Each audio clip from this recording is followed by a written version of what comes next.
what do you think about services like PS Now and Game Pass? What are their prominent roles to their respective platforms, and how does that affect, one, game availability, two, the perceived value of games, and three, the overall quality of games on the service? So we could tackle these one at a time. We talked all about this already. Yeah, that's pretty deep, but it's still pretty deep though. Like yeah. there's just so many layers within these kinds of things. Yo, man, it's an inception of a question, man. It's an inception of an onion. Yeah, it's to prove the point that this can be done. That we've seen it done with movies, like Netflix led the way, and then now we got all these services. They're all jumping aboard, and Microsoft wants to be the first, so they're really bringing in. I know a lot of people say PS Now, but we're still talking about the whole idea of playing all the high-end games, the day one releases, whether on your console or on any other device that you have on the go. You don't need anything proprietary to make those games run. So that's the biggest change right here. And if it continues on, I'm sure we'll see others jump into that market. We'll see an upgraded version of PlayStation Now 2.0 or something. Okay, so let's break this down piece by piece here. Okay, so what is the prominent role of Xbox Game Pass on Xbox? I think that's the future. It's gonna replace the box. Yeah, it's gonna be just an app.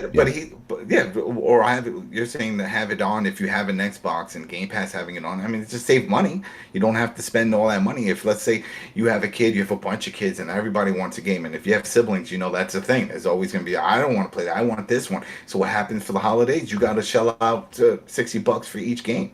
You gotta buy more. But if these games are all hopefully on this Game Pass system, and that's $14.99 a month, everybody's happy. It's a win-win, and you didn't have to shell out money, and you didn't have to hear little Timmy say, "Wow, I thought this game was going to be better. I'm not playing this shit no more."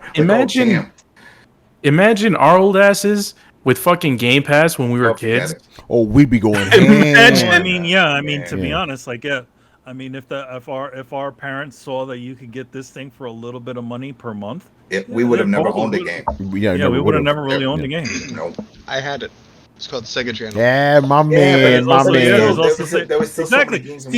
See what we mean about things that have already existed? Yeah. Game Pass ain't doing nothing new. Even Game Pass isn't even a new idea. It's just essentially an extension of something that had already existed. If Sega Channel had ever at any point, if it really was if they were able to get it to almost every single person on this planet, you think that we would be talking about anything Game Pass related? Shit, man, I remember I must have been like 9 or 10. This is sometime in the 80s. And I went on a trip. There was Texas somewhere to visit our uncle that lived out there. I just remember being in a hotel, and there was a TV, and then there was a Nintendo there. And I'm like, what is this? It's like, oh, we rent this. You can rent the Nintendo, and it like plugs in, and there's games that come up on the screen as part of the cable service. It was so weird. And I was like, shit, I've never seen that. It's sort of like when you go on a plane, and sometimes you'll see like day one releases at the time, in theaters. They did that for games, and I was in the 80s. Mm-hmm. Yeah, so none of this stuff is new. In a hotel, yeah. Yeah, so how do these services affect game availability? So let's tackle that one first. So yeah, it's great because like think about it, with both of them, either of them, whatever, you can get a ton of games at your disposal for whatever they cost a month. That's pretty good, It also helps with great game preservation, like something we always talk about on here, that this industry does a terrible job of preserving their games. So definitely does that. You can't play those PS3 games anymore, but they're available right there. Not all of them, obviously, but a good chunk of them are on PS Now, which is always a good thing. Xbox, you have all their games available, so these services definitely help with game availability, And if you're on a budget, they definitely help. Or, in a budget, you're a kid or whatever, they're perfect for those people. I think it does partially for what game availability, but I also think that it also makes the gaming also way more disposable than I feel. Well, that's the second part, the perceived value of games. So you feel it makes them disposable, right? It makes them more disposable. How many things on Netflix do people not watch? How many things do people just roll right through them? I feel like in general, and with look at what the music industry has done these days. It's not lucrative at all.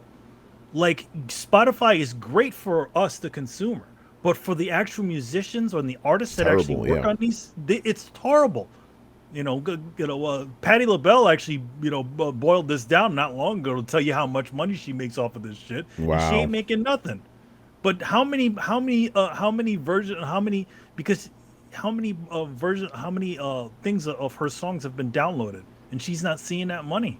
So I feel like, yes, okay, we're gonna have companies like Microsoft and Netflix and investing in these big wonderful titles, but at the same time, what about all the other guys? What about you know it's just going to be like chopped liver. You're just going to be like, okay, you're a peg warmer.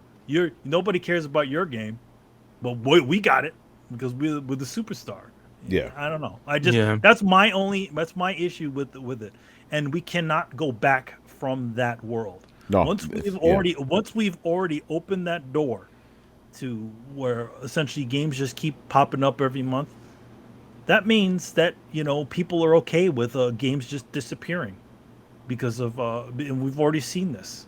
Well, that was the whole thing. Even when MP3s, remember that whole thing when that came about? It was like, what the hell? It's like they're ripping in. They can get these small sizes, and yeah, it's not the best quality, but people didn't give a shit. They just wanted it. Yeah, I feel like once the store is opened, it can't be closed. We can't go back from it, and who knows? Maybe it won't even be good to be making video games anymore because it's so damn disposable, right? Yeah. Well, that's the whole thing with AAA titles. And the fact, okay, yeah, it does good for preservation, but what about those companies that went out of business and nobody knows who owns the fucking title anymore? That's right. Yeah. Yeah. There's What a about lot of those games.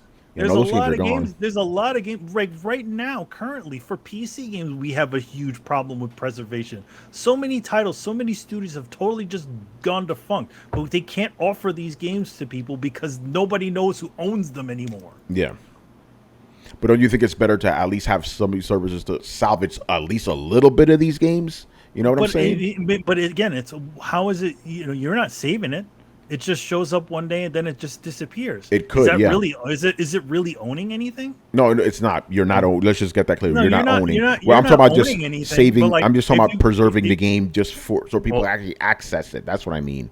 I mean, yes. This has nothing to do with owning. You don't own any of this stuff. But I mean, like, when you look at like something like Steam, I mean, Steam seems to be doing a lot more for preservation than these console companies do. Yeah, I agree. Well, I think it's also going with, for example, PS Now. That service serves a purpose because it's doing a decent job at preserving its library, at least the Sony part of it.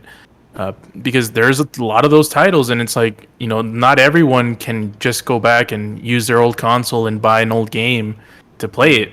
That sometimes we need these services to preserve them because, who's gonna bust out? I have two PS3s, and I rather play those games on PS Now because I don't want to play Metal Gear Solid 4 and on my dusted vacuum cleaner sounding PS3 fat. So make sure that your boy over at Sony, who's over here telling everybody, "Oh, no one plays." Oh, Jim Ryan, yeah. We gotta let him know this shit. It's so dumb. It's like, come on now. I rather degrade the PS3s that are in the data centers and for Sony. It's like saying nobody watches old movies. People love classics. People love their movies. Jim Ryan was just talking trash, bro. All right, so I think he's just looking more at the number side of it. I think once things have sort of the thing about like when it comes to that specific statement was after he saw the first Gran Turismo run. He's like, why would anybody want to play that? That's terrible looking. Yeah, but again, a guy who's worked in the industry but who doesn't really know how the industry really works. Yeah, it's silly.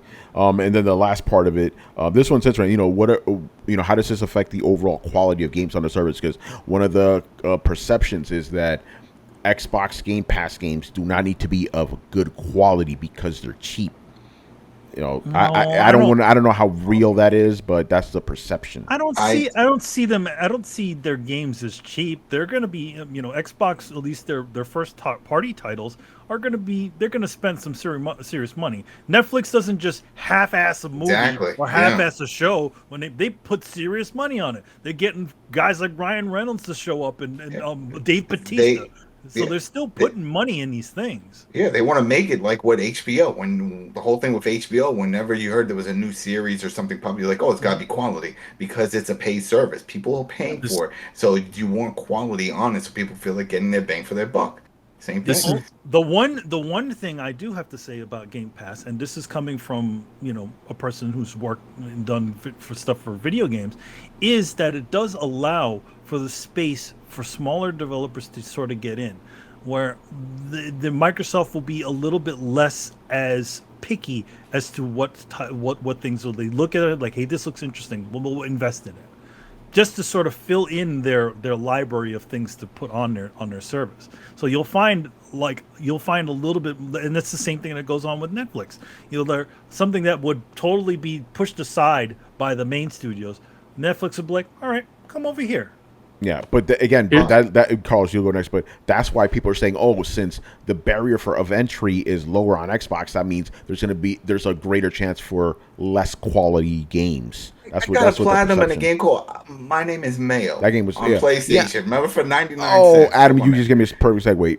PlayStation has Life of Black Tiger on it, so come on now. Yeah, go ahead. It's everywhere. Yeah. Go ahead, Carlos. What's up? Well, it's I think that narrative against Game Pass is kind of bogus, because what people have to take into account is developers and publishers and all these studios, they're going to make games that they think are going to make them the most money, whether that's a shitty game, whether that's a super quality game, or anything in between. They're gonna if they think Fortnite is like a Fortnite clone is gonna make them the most money, that's what they're gonna do. If it just depends. It depends on whether they think the value of the game is going to make them the most money. Really, quality is something that we need to perceive, and we need to keep developers in check. Like I told Adam earlier, it's like he's like, oh yeah, that maybe that game, it's not going to come with a few features, but it'll come later. It's on Game Pass. It's free. And I'm like, for me, I'm like, I don't like using that excuse for games not having features that they're supposed to. But that's us keeping the developers in check. I don't think that the fact that the game is on Game Pass, that the developers are like thinking, oh, we can do this. Let's just let this wait. I don't think they actually do that.